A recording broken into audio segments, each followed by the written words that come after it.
Hello मेरे प्यारे साथियों, चलिए अपने वीडियो को स्टार्ट करते हैं। सबसे पहले मैं कुछ लाइंस बोलना चाहूँगी जो कि बहुत इम्पोर्टेंस है अपने लाइफ को लेकर डेडिकेट होना और अपने लाइफ को समझना। देखिए, अगर आप अपना साथ खुद नहीं देते हैं तो दुनिया आपको कभी भी कोई साथ नहीं दे सकता है।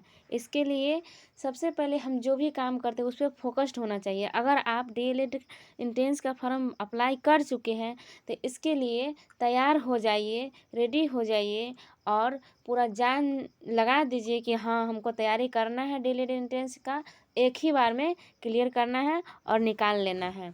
तो ये होता है डेडिकेशन, मतलब एक माइंड अपना बना लीजिए कि हाँ, मुझे करना है तो करना है। ये नहीं कि फॉर्म भर दिए, इधर उधर की बातें नहीं करना है। चलिए अपने वीडियो को स्टार्ट करते हैं। आज के वीडियो में हम देखेंगे बिहार डीएलएड 2026 के लिए जो फॉर्म अप्लाई हो चुका है और इसका शायद डमी एडमिट कार्ड भी मतलब जारी कर दिया गया है और हो सकता है तो बहुत जल्दी एग्ज़ाम लिया जाएगा क्योंकि डमी एडमिट कार्ड जारी हो चुका है। तो इसके लिए हम बिहार डीएलएड जीके जीएस का सेट चला रहे हैं और ये है पूछा हुआ क्वेश्चन है, PYQ माने प्रीवियस ईयर क्वेश्चन है, मतलब पिछले साल का क्वेश्चन पूछा हुआ है वैसा क्वेश्चन है। ये 2024 का हम सेट देख रहे हैं, 2025 का क्वेश्चन भी हम लाएंगे। तो चलिए अपने वीडियो को स्टार्ट करते हैं, अपने सिलेबस पे चलते हैं। देखिए, सबसे पहले क्वेश्चन क्या कह रहा है कि उत्तमाशा अंतरिक्ष की खोज किसने की। तो उत्तमाशा अंतरिक्ष की खोज किसने की? बार्थोलोमियो डियाज ने। किसने किया था? बार्थोलोमियो डियाज ने किया था। बहुत इम्पोर्टेंट क्वेश्चन है ये, ठीक है, इसको ध्यान में रखिएगा। फिर से एक बार रिपीट कर देते हैं। उत्तमाशा अंतरिक्ष की खोज किसने की थी? तो बार्थोलोमियो डियाज ने की थी, ठीक है। कह रहा चुरामन राय किस विद्रोह से संबंधित है? चुरामन राय किस विद्रोह से संबंधित है? तो चुरामन राय जो है चेरो विद्रोह से संबंधित है। किस विद्रोह से? चेरो विद्रोह से संबंधित है, ठीक है।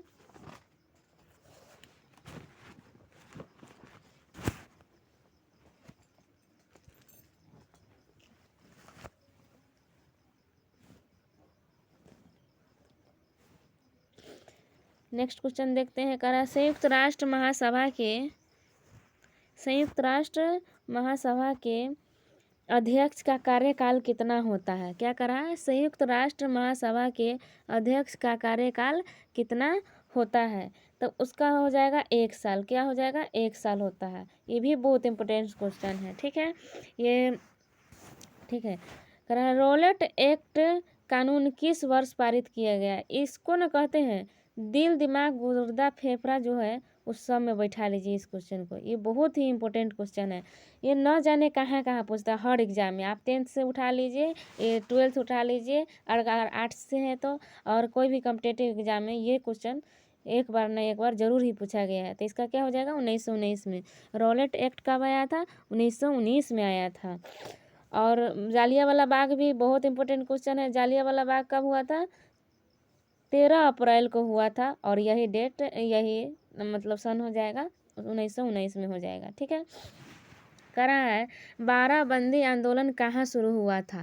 क्या कह रहा है? बाराबंदी आंदोलन कहाँ शुरू हुआ था? तो इसका कहाँ हुआ था? इंग्लैंड में हुआ था। कहाँ हुआ था? इंग्लैंड में। बाराबंदी आंदोलन कहाँ हुआ था? इंग्लैंड में, ठीक है। कह रहा एल नीनो किस महासागर में उत्पन्न होता है? इसका आंसर क्या हो जाएगा? 75 का सी हो जाएगा। क्या हो जाएगा? सी हो जाएगा, ठीक है, इंग्लैंड में। और अब नेक्स्ट क्वेश्चन देखते हैं 76 नंबर का। कह रहा है एल नीनो किस महासागर में उत्पन्न होता है? एल नीनो एक धारा है, तो ये किस महासागर में उत्पन्न होता है, ठीक है। तो ये क्या हो जाएगा? प्रशांत महासागर हो जाएगा, ठीक है। कौन सा आंसर होगा? प्रशांत महासागर। कर रहा है नेक्स्ट क्वेश्चन देखते हैं हम लोग।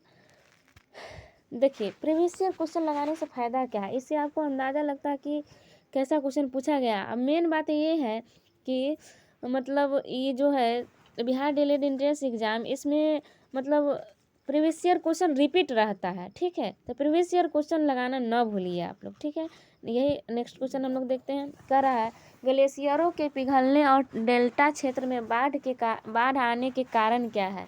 ग्लेशियर के पिघलने और डेल्टा क्षेत्र में बाढ़ का कारण क्या है, आखिरकार इसका कॉज क्या है, इसका रीज़न क्या है। 77 का आंसर हो जाएगा ए हो जाएगा, वायु प्रदूषण। क्या हो जाएगा, वायु प्रदूषण के वजह से ग्लेशियर पिघलते हैं और डेल्टाई क्षेत्र में बाढ़ आते हैं। चलिए नेक्स्ट क्वेश्चन हम देखते हैं। करा भारत में खाद्यान्न उत्पादन की खरीद, वितरण और भंडारण के लिए कौन सी एजेंसी जिम्मेदार है। क्या करा, भारत में खाद्यान्न उत्पादन की खरीद, वितरण और भंडारण के लिए भारत में खाद्यान्न उत्पादन की खरीद, वितरण और भंडारण के लिए कौन सी एजेंसी जिम्मेवार है, माने इसके लिए कौन सी एजेंसी है जो मतलब रिस्पॉन्सिबिलिटी लेती है, इसकी जांच पड़ताल करती है। तो ये हो जाएगा भारत खाद्य निगम। कौन सा हो जाएगा, भारतीय खाद्य निगम। ठीक है, नेक्स्ट क्वेश्चन हम लोग देखते हैं। करा लौह या अयस्क को गलाने में प्रयुक्त धातु क्रम कोयला है, मतलब कौन सा कोयला है, लौह अयस्क को गलाने में कौन सा कोयला का मतलब यूज किया जाता है। तो क्या हो जाएगा इसका, बिटुमिनस कोयला। कौन सा कोयला, बिटुमिनस कोयला। सॉरी, पहली बार हम वीडियो शूट कर रहे हैं, इतना भी इसके बारे में नॉलेज नहीं है, थोड़ा बहुत देखना पड़ेगा, टेन से सेलेक्ट करना है। हाँ, हो गया। लौह अयस्क को गलाने में प्रयुक्त धातु क्रम कोयला किसका उपयोग होता है, तो बिटुमिनस का। किसका होता है, बिटुमिनस। देखिए कोयला के 4 प्रकार होता है। एंथ्रासाइट फर्स्ट नंबर में क्या होगा, एंथ्रासाइट, बिटुमिनस, लिग्नाइट और पिट। ठीक है, चलिए नेक्स्ट क्वेश्चन देखते हैं हम लोग। सबसे बढ़िया कोयला कौन सा होता है, एंथ्रासाइट हो जाएगा। लेकिन कह रहा है लोहा को गलाने में अगर किसका उपयोग होता है तो बिटुमिनस का हो जाएगा। ठीक है, कह रहा चिपको आंदोलन के प्रणेता कौन है। ये भी तो बहुत ही हल्का क्वेश्चन है, ये भी क्वेश्चन बहुत ही इम्पोर्टेंट है। और हमने देखा जिस भी एग्ज़ाम को हम दिए हैं, ये भी क्वेश्चन मतलब कभी ना कभी पूछता ही है, कभी ना कभी क्या हमेशा पूछता है। सुंदरलाल बहुगुणा हो जाएगा इसका आंसर। क्या हो जाएगा, सुंदरलाल बहुगुणा। बहुत ही इम्पोर्टेंट सेशन रहेगा, वीडियो को आप लोग पूरा देखिएगा। ठीक है, इससे कोई हर्जा नहीं होने वाला है। आप लोग इधर उधर टाइम वेस्ट कर देते हैं, लेकिन सही जगह दिमाग नहीं लगाते हैं, सही जगह आप टाइम नहीं देते हैं। तो इसलिए वीडियो को पूरा देखिएगा, इसमें कोई गलत बात नहीं की जा रही है, पढ़ाई से संबंधित ही आपका जो एग्ज़ाम है उसी से संबंधित बातें हो रही है। ठीक है, तो वीडियो को ज़रूर देखिएगा। हो सकता है कि कहीं क्वेश्चन टकरा जाए, और प्रीवियस ईयर क्वेश्चन पूछता ही है, और ये पता है 2024 का क्वेश्चन है। हो सकता है कि इसमें से 2-1 क्वेश्चन पूछ दे। 2024 का क्वेश्चन है। कह रहा मुंबई हाई क्यों प्रसिद्ध है, मुंबई हाई क्यों प्रसिद्ध है। तो क्या हो जाएगा, खनिज तेल के लिए। किसके लिए प्रसिद्ध है, खनिज तेल के लिए। कह रहा संसार की सबसे ऊंची सड़क कहाँ है, लद्दाख उमलिंगा में, उमलिंगला दर्रा। कौन सा, लद्दाख उमलिंगला दर्रा। ठीक है, नेक्स्ट क्वेश्चन हम लोग देखते हैं। कोयला किस प्रकार का संसाधन है। कोयला जो है ये भी बहुत इंपॉर्टेंट है, ये तो वेरी वेरी इंपॉर्टेंट क्वेश्चन है। VIMP मतलब वेरी इंपॉर्टेंट प्रश्न कह सकते हैं। ठीक है, कोयला किस प्रकार का संसाधन है।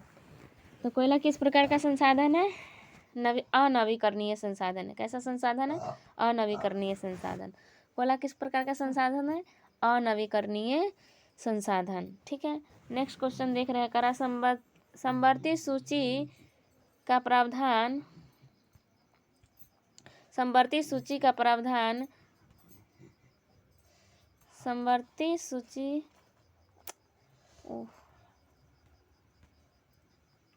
एक मिनट, समवर्ती सूची का प्रावधान किस देश से लिया गया है। तो समवर्ती सूची जो है किस देश से लिया गया है, तो इसका हो जाएगा ऑस्ट्रेलिया से लिया गया है। कहाँ से लिया गया है, ऑस्ट्रेलिया से। ठीक है, समवर्ती सूची कहाँ से लिया गया है, ऑस्ट्रेलिया से। समवर्ती सूची पर कौन कानून बना सकता है, तो दोनों, राज्य और केंद्र दोनों बना सकता है। एक मिनट सॉरी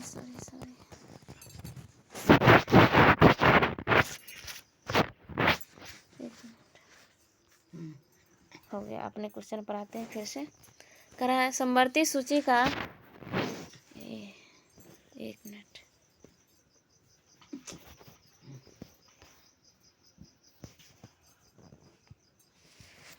चलिए फिर से अपने क्वेश्चन को रिपीट कर देते हैं एक बार, वीडियो थोड़ा इधर उधर हो गया है, कोई नहीं।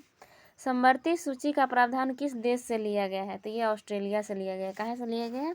ऑस्ट्रेलिया से, ठीक है। फिर नेक्स्ट क्वेश्चन है, भारतीय संविधान में कितने अनुच्छेद है? ये भी बहुत इम्पोर्टेंट क्वेश्चन है। 395। देखिए भारतीय संविधान में भाग अगर पूछे, एक मिनट, भाग अगर पूछे तब 22 है। भाग कितने हो जाएंगे? 22, ठीक है। एक मिनट, थोड़ा छोटा छोटा लिखते हैं। भाग पूछे तो संविधान में कितने भाग है? 22 भाग है।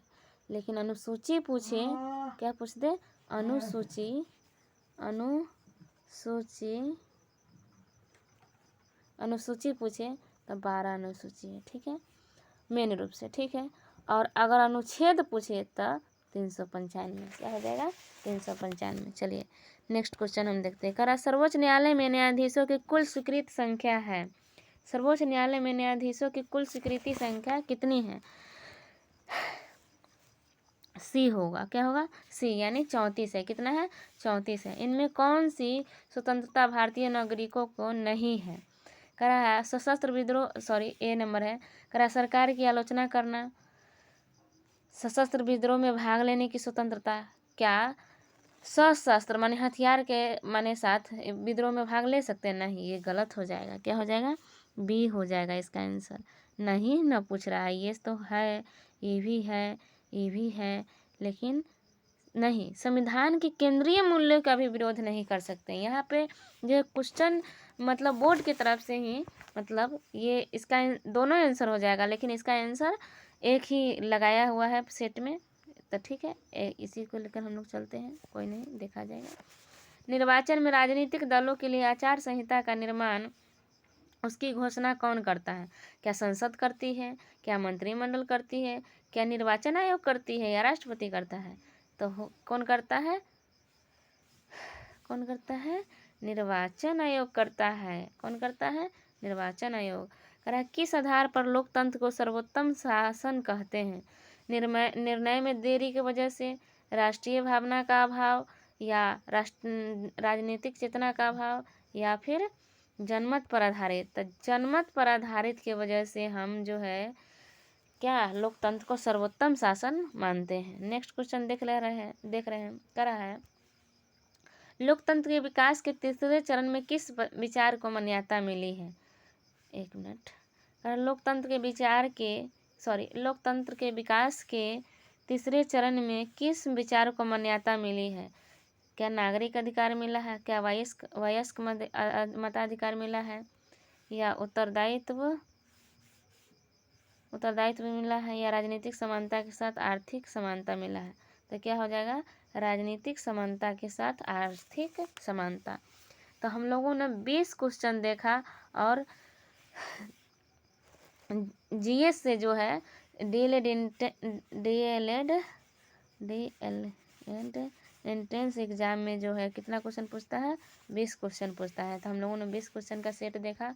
अगर सेट अच्छा लगा हो, वीडियो अच्छा लगा हो, मतलब मेरा पढ़ाने का तरीका अच्छा है, तो आप लोग प्लीज़ कमेंट में बताइएगा। अगर कहीं गलती है या दिक्कत होती है तो प्लीज़ ज़रूर बताएं। लाइक ही नहीं सही, डिसलाइक ही कीजिए, लेकिन पता तो चलेगा कि हाँ डिसलाइक हुआ तो किस कारण हुआ। हमारा जो जहाँ गलती है हम वहाँ सुधार करेंगे, अपने वीडियो को इम्प्रूव करेंगे, अपने कंटेंट को इम्प्रूव करेंगे, और ज़्यादा से ज़्यादा कोशिश करेंगे कि अच्छे कंटेंट का मतलब हाँ सही तरीके से प्रोवाइड कर सके, जिससे कि आपका कुछ यूनिक मतलब फ़ायदा हो सके इस सेशन को देखकर, इस वीडियो को देखकर। ऐसा नहीं कि देख लिए और कोई इससे कुछ मिला नहीं, कुछ मिलना चाहिए, कुछ लगना चाहिए कि हाँ सेशन को देखे हैं तो कुछ। चलिए ठीक है, इतना ही आज के वीडियो में, और बाकी बात बाद में। और बात से ज़्यादा अपने गोल पर फोकस कीजिए। सबसे मेन मुद्दा होता है फोकस ऑन गोल। एक मिनट।